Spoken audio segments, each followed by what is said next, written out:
د نن جمعې ورځې لنډ او مهم خبرونه.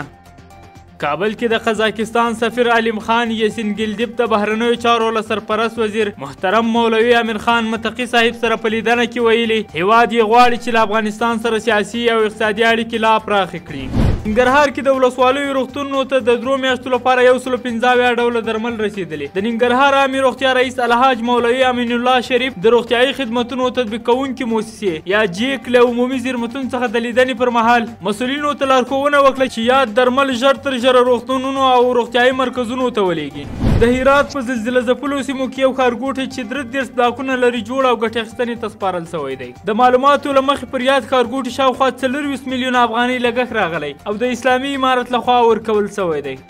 افغان ټرانس د پیل کېدو خبرې راپورته شوي. ازبکي رسنیو ویل چې د ازبکستان د ترانسپورټ وزیر الهام محکوم اوف د اسلامي امارت د ترانسپورټ او هوایي چلن له سرپرست وزیر سره په لیدنه کې د ټرانس افغان پروژې د چارې د چټکتیا غوښتنه کړې ده. اسلامي بانک افغانستان ته $1.5 میلیون ورکوي. اسلامي پراختیایي بانک وایي چې له افغانستان سره میندو او کوچنیانو ته د روغتیايي خدمتونو وړاندې کولو په خاطر $1.5 میلیون ورکوي. په هرات کې د اسلامي پولیسو له روزنیزې اکاډمۍ څخه 635 پولیس فارغ شول. د هرات ولایت مرستیال مهاجر فراهي صاحب د اسلامي پولیسو د فراغت په مراسمو کې د ګڼ شمېر محترمو علماو مخورو او مسؤلینو په شتون کې له خلکو سره د مجاهدینو پر ښه چلند ټینګار وکړ.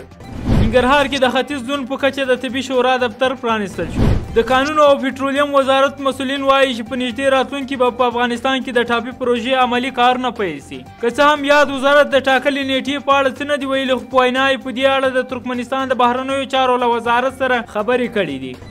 له هرات څخه د وچې میوې صادرات ډېر شوي دي. یو شمېر سوداګرو د هرات له والي شیخ مولانا اسلام جار سره په کتنه کې وویل چې د تیر کال په پرتله له هرات څخه د وچې میوې صادرات ډېر شوي او دا مهال افغاني محصولات اروپا ته صادریږي.